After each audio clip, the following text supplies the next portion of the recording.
What is up? And we are already getting closer to like halfway into 2024. It's wild. I don't know about you, but it's like you blink and it's like 4 months later.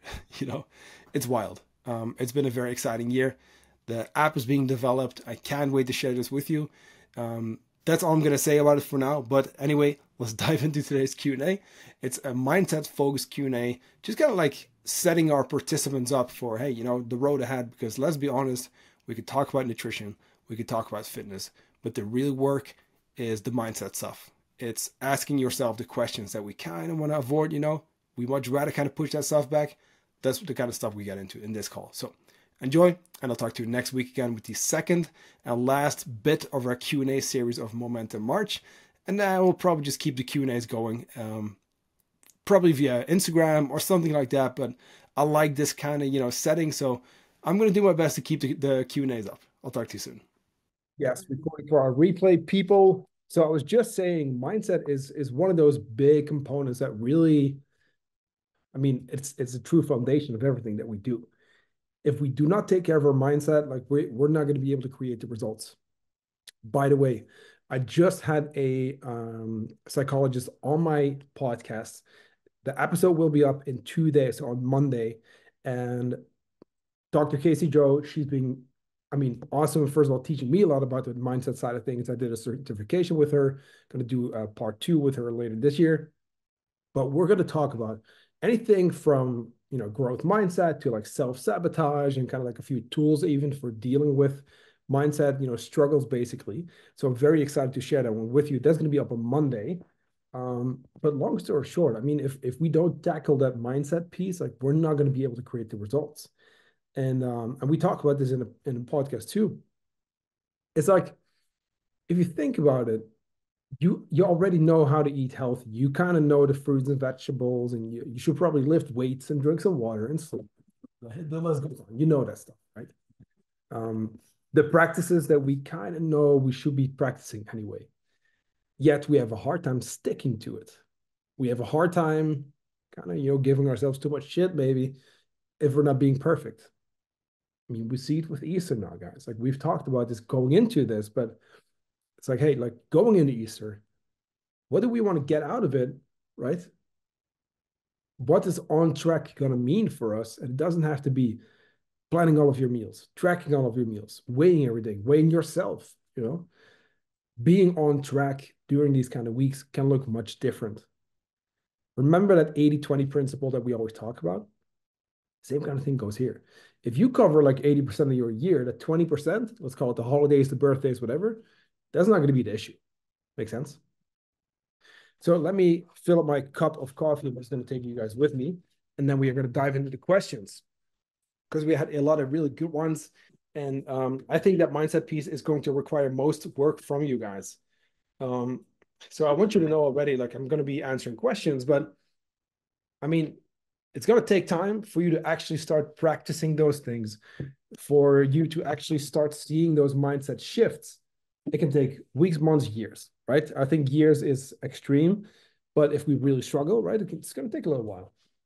And that's okay. So I want you to know that whatever we're dealing with mindset wise, whether that's self-sabotage, beating ourselves up for not being perfect, all or nothing thinking, like, we're very fixed mindset instead of growth mindset. All of that stuff can be worked on, but it will take time. Make sense? So let's dive into our questions. Let me see all comments. There we go. Karina, workout pictures first. Lisa as well. Taking pictures at the gym. We have a lunch in there. Okay, cool. First question from Amy. Mindset question. How do you keep a positive mindset and keep going when you live with someone who's negative and not supportive of your journey? That's a big one. That's a big one. How do you stay positive? How do you keep a positive mindset? I think this is going to maybe be a little surprising answer, but I don't think we always keep a positive mindset. Actually, I don't. But the most important thing is like, how do we deal with that mindset, right? How can we stay productive? Maybe productive or resourceful, whatever it is maybe a better word than positive, because I don't think we're always going to keep a positive mindset, to be honest with you. Um, I get into a negative headspace sometimes too, and then it's like you can't necessarily turn that positive, if that makes sense. However, we can still take action regardless, and that's one thing that we can keep in mind.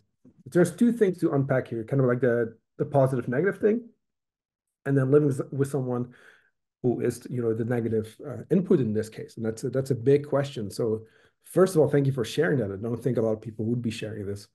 Um, But the good part is that you have the awareness. You kind of know, hey, okay, this is one of the root causes here, or this is one major roadblock for me, or major obstacle. Okay, now we know what we need to work on, right? We need to work through this stuff with that person, or we need to step up, right? And that's the main point. And that could, like, even just that one question could be a whole like hour, or podcast. So, it is a difficult one. But okay, let's move back for a little bit. The positive, negative thing. I think we can't always expect to turn it positive and to keep a positive mindset, but I think we are still in charge of creating systems and strategies around knowing what the problem is, right? Let's say, for example, someone's putting us in a bad mind space, basically. And what can we do about it? How can we still take action? How can I make it myself easier and less time consuming? Or right, how can I lower the bar to stay on track in the future, regardless of how I feel? Because at the end of the day, like, we have goals. Again, I just talked about 80/20. Like, we still want to allow for flexibility and for, hiccups, whatever you want to call them. Um, but at the end of the day, the actions that we take don't necessarily have to be influenced by how we feel. And that's maybe a difficult one sometimes, but going back to myself, I'm going to use myself as an example. If I get in a negative headspace, and recently I did. Recently I did. I also have my ups and downs. We're all human. We all have these kind of things. What did I do? I just went back to the basics. I focused on the things I could control, right? And what is that? I could track my food, I can prep and all those kind of things, which I was already doing because I'm working with the coach, right? Okay. So that was taken care of. The workouts, okay, well, I just need to get them done, right? So I just made sure that that happened, even though I didn't feel like it all the time. But other than that, making a point of, hey, okay, what can I control? I can control my sleep. I can control going on a walk to think things through, right?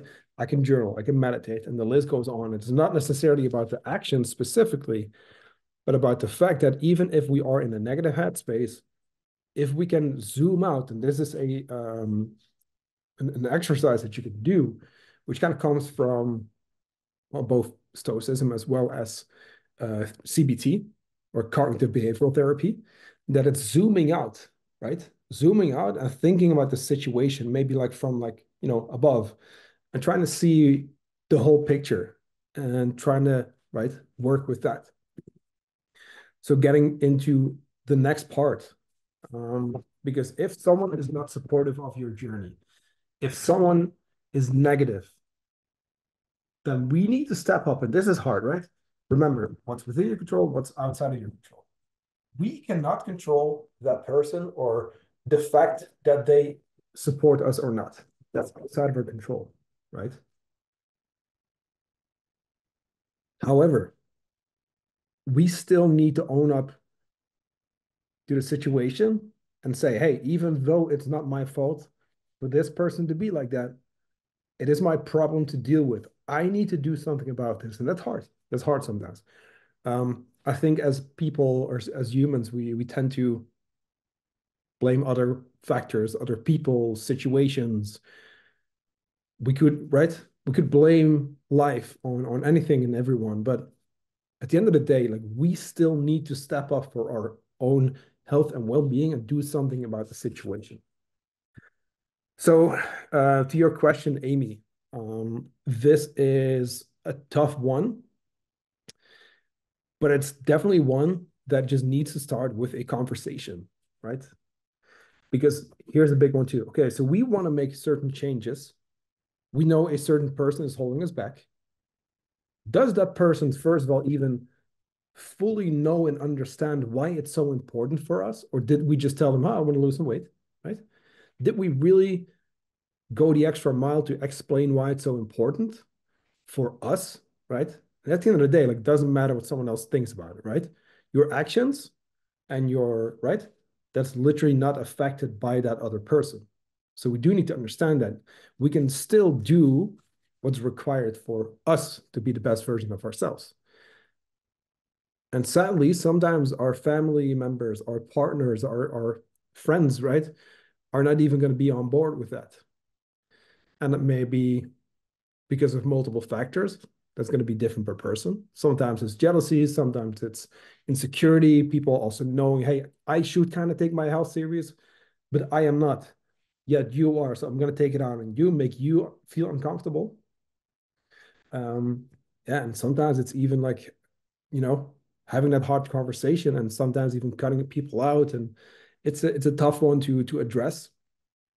But in this scenario, I would always say, hey, have the conversation, have the difficult conversation. Um, I haven't read it yet. There's a book called Crucial Conversations, which I believe is a very important one. And I think that's kind of like about having difficult conversations in any setting, kind of, but it needs to be brought up. This is currently something that's holding you back. It's not conducive to your goals. I mean, Amy, like, you've showed so much growth. I've seen you change, right? You know, like, physically, sure, like, you've lost a bunch of weight, you've kept it off and all that good stuff. However, right, there's still things we need to work on. And seeing that change has been amazing. But knowing also that there are factors in your direct environment that make it more difficult for that to continue, for that to last, for you to really stay in there, like you said, right? How to keep a positive mindset. That's stuff that we still got to work on. That makes sense. But it starts with that conversation with that person.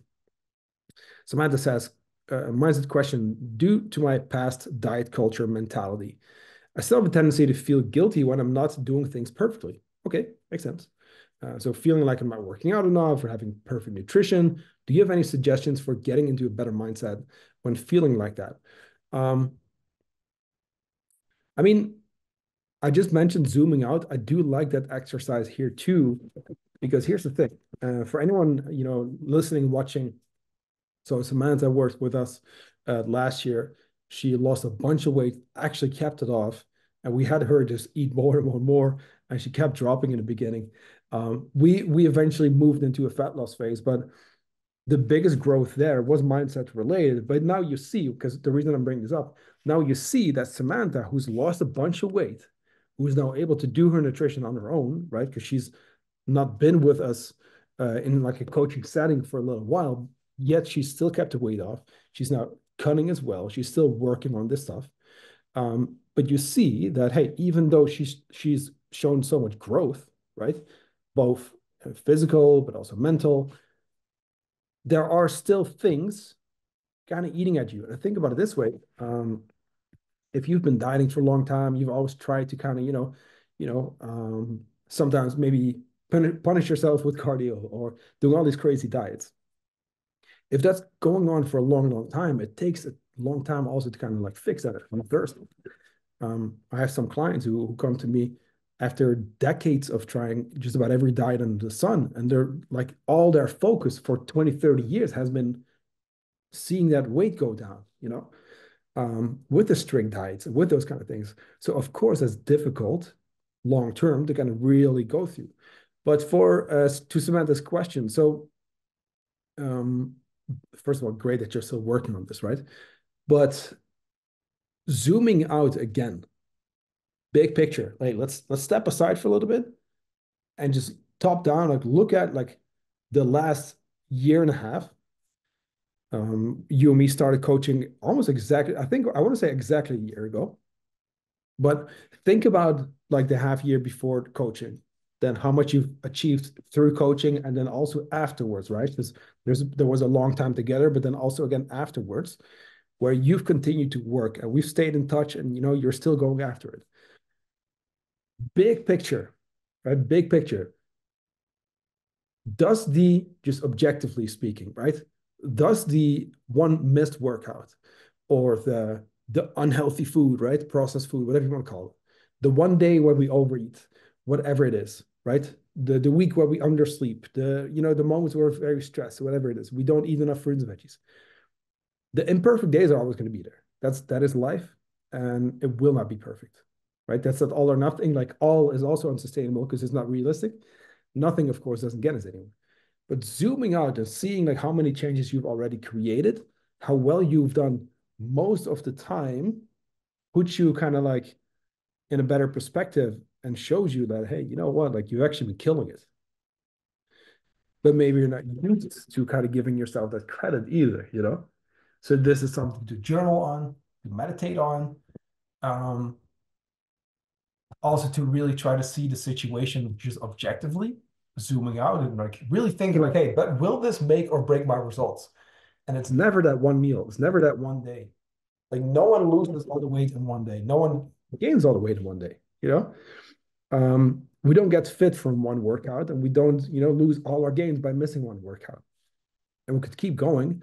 Hey, crappy sleep is not good for testosterone. Okay, cool. Yeah. There's a difference between one night and just chronically undersleeping, for example, right? So putting it in perspective and then looking at, hey, okay, well, if it's imperfect, how imperfect is it? Is this something I can do better at? Okay, let's work on that. And let's just step aside from the mindset stuff and just take action. A lot of times though, we're going to see that it's actually totally fine. And I mean, Samantha, like me, like we've created results with that just about 80-20, right, ratio in so many different ways. So I know that's not necessarily something actionable other than the zooming out exercise, but you are doing enough. You are, right? The reason we actually got you to a better spot was not working out every single day, was not doing crazy amounts of cardio, and was not under eating. Remember, like the first few months, if we actually ate more and more and more, you actually start dropping weight, but still, right? It was a whole different approach. So, last point, you have proof, and you can go to your client file, right? You have proof that imperfection got you to a better spot and also allowed you to maintain that so far. Make sense? So give yourself some credit and yeah, let's stay in touch. It's really cool to see that you're still working on this stuff. So remember, do the practices that you can control, the walking, the meditation, journaling, all that good stuff, and zoom out. Now, let me see real quick. A lot of photos, a lot of Easter walks, Pokeball. This looks great, actually. A lot of good food, salad. We have more steps. I love it. Everyone's being very active in this group. This is great. Let me go to my next question. Let me see. Facebook just, oh, there we go. Gotta click all the comments. So let me see more doggies. And then we have a question. Yes, from Stephanie. What is a good app for meditation or relaxation? I've used a few, but I always end up not liking the exercises. Is it just a block in my busy mind? Or are there big differences in the programs? I can't seem to find one to use consistently.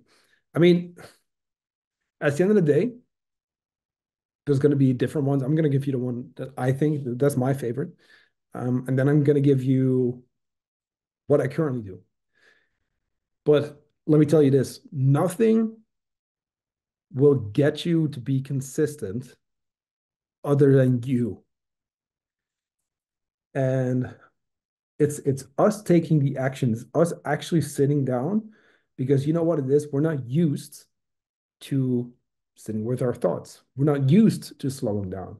I know Stephanie as well, she does a lot. CrossFit, running, you're busy, right? And I think guys, like anyone watching, listening, like it's the nature of like how life is these days for all of us, including myself, right? We're always busy. We're always, there's always stuff, distractions, phones, there's always something. And we don't get the chance to sit with our own thoughts. And that's where the most important work happens. And I can speak from experience, right? And I've made the mistake too of thinking I just need, and this is not just specifically mindset stuff, but with anything. I just need the better app. I need to find the better technique, the this and that, whatever it is, the right book, the exercise. Like, no, like we just need to do the thing. Make sense? We need to sit down, reserve time, and actually sit with our own thoughts. Because at the end of the day, for example, meditation, and of course, there's a difference between guided and unguided, which I'll touch on in a sec. At the end of the day, it's just sitting with our thoughts and just letting the thoughts happen. It's not that we're trying to think. It's not that we're trying not to think. We're just letting it happen, and just whatever happens, happens, and we just sit. But for a lot of us, that's uncomfortable. We're not used to that. You know, we're not used to that. So first of all, any app will work. There's probably different apps for different people, but at the end of the day, we need to make a point of consistently giving it a shot. It's the same shit with tracking macros. So many people shit on tracking their food, yet they only try for 10 seconds and then they're like, oh, it's too restrictive. Like, no, it's actually a tool that will allow you to be more flexible, but people don't give it the time. Makes sense? But to your question, I really like Headspace. That's what I use. And I do like the fact that they have like almost like mini courses in there. So if you want to meditate for a specific reason, there's a course for that. Um, and what that can help you with is going through a daily meditation. And in the beginning is maybe guided, right? And you get some exercises. And then over time, because trust me, I had a hard time getting into this stuff. And for the first part, I hated it. I didn't like it at all. But I knew people who swore by it. So I was like, you know what, I'm going to keep trying. But I did Headspace longer. And at one point, I was like, I kind of get it, I guess. Let me just try unguided. Um, you know what? That's what I've just been doing for, the longest time now. But once I was ready to kind of step away from the lessons, the course basically, because I just got sick of the guided meditations, to be honest with you, right? But that's me. That doesn't have to be the case for you, but like I just didn't like it anymore because I'm here trying to like just listen to my thoughts, and then this fucking guy just starts talking, and then it just distracts me. I'm a bit of a scatterbrain, so I get distracted very easily, and I kind of snap out of that. So at one point, I was like, I'm going to try without. And then I was like, well, hey, I'm using this app to meditate, but I'm not using the guided function. So really what I'm just paying for here is a timer. Okay, let me go to YouTube. This is a tip for anyone, guys. Type in 10-minute unguided meditation music, 15-minute, 20-minute, 5-minute. It really doesn't matter, right? I like 10, 15. It depends. If it's a quick day and I don't have a lot of time, or right, I want to just wind down for a little bit, or I just want to think about stuff. Hey, maybe even 5 minutes. So anything really, but like think about that. Just try that. Maybe even go to YouTube, 5-minute meditation, unguided. You can do that with or without music. That's what I've been using, and I like that better. But Headspace is what got me into it, and I'm sure there's a lot of different ones, but I can't speak to that. At the end of the day, though, hey, it's about just doing it, and then we get better at it. So we got a question from Elise, which I skipped last week. So I want to follow up on that one. She mentioned morning walks versus evening walks. Is there a difference? And does the body get started, in quotes, if I do them in the morning? Um, so they're both great. They're both really good. And either way, if we can go for more walks, we will see a benefit in terms of just, mental health in general. We're lowering cortisol, the stress hormone. Especially walking after a meal can actually, help with digestion, which is great. It's good for blood sugar regulation. There's like so many benefits to it. But especially stress management side of things is great. Now, here's the cool thing. Both in the morning and in the evening, they're great. Since we're talking about mindset now anyway today, which is why I wanted to bring it up. In the evening, you can use it to maybe wind down after a busy day, right? Usually we're just on that screen, or we're still doing stuff and we keep scrolling until we hit the bed. It's like, no, like let's wind down. Let's actually make a point of, hey, doing something where, hey, you use the walk maybe to reflect on the day, etc.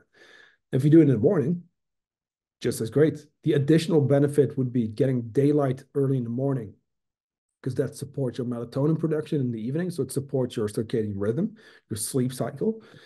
So that will be the benefit. I think for a lot of people, it does get you ready for the day because you get some blood flowing, get some fresh air. Sunlight is a big bonus. Vitamin D is very important. We spend all day inside already. So whatever you can stick to be honest with you, there will be a benefit, especially mindset wise and like cortisol wise and all that, either way. I'm a big fan of both. If you can do both, great. If you can just do morning or just do evening, all great. As long as you're doing it, you know what I mean? So they're both fine and they're both actually very good for you. In terms of getting started with the day, I'd say the fresh air and the vitamin D and the light actually, right, um, is an additional benefit. Singer says, any tips on how to not feel guilty for having a bad day when it comes to nutrition? I'm trying my best to practice 80-20. And I know that it's not that one day or that one meal. Hey, we just talked about that. That ruins the good routines that ruins the good routines I have gotten into. But I still can't help feeling guilty from time to time. I don't want this guilt feeling to take much of control over my feelings because I really want to have a healthy relationship to both nutrition and fitness, which is a cool one. So I would like to know what we are feeling guilty about because I think it's a big, it depends question. And this is also with my clients too. Like I want to know what we feel guilty about, right? And if we then objectively look at